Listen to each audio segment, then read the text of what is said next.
Hi, I'm David Hyatt. Welcome to Auto Focus, where we talk to some of the people making news in the automotive industry. Today, our guest is Jonathan Banks, Executive Auto Analyst with the NADA Used Car Guide.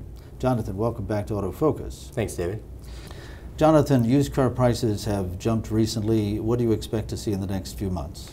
Well, we expect a continuation of the trends that we've already seen through April. And what we've witnessed already is small cars continue to increase very dramatically. During April, the run-up in gas has been a lot more dramatic than what we expected.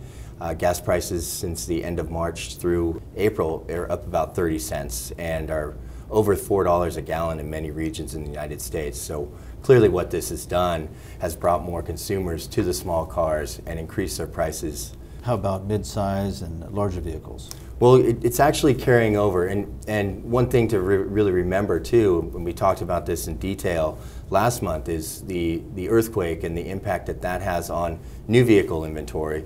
So what we're seeing on a vehicle like the Honda Accord, which has been impacted by production, new vehicle production, we've seen that vehicle increase dramatically, and that's pretty much one of the stalwarts in the mid-size car segment.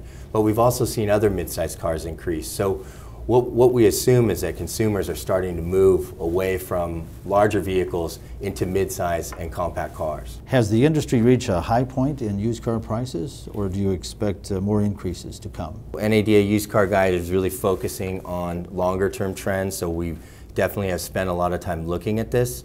And what we found is in many cases on individual vehicles, we have reached all-time highs. One example is the Honda Accord, which could be explained because dealers are worried about new vehicle inventory, demand is there for the vehicle, and it's driving up the prices.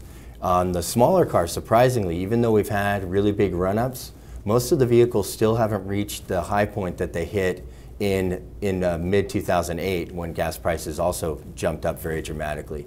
So in the small car segment, if you look at an overall average, it looks pretty high. So if you're looking at an index like a Manheim index, the prices look very high. But when you kind of get down on a more detailed level, on a vehicle level, some of the vehicles probably still have room to move up. The Prius, for example, even though it's had a huge run-up, is not even close to the high points that it hit in 2008. That's interesting. Thank you for those updates, and we'll look forward to talking to you again next month. Thanks, David. Thank you.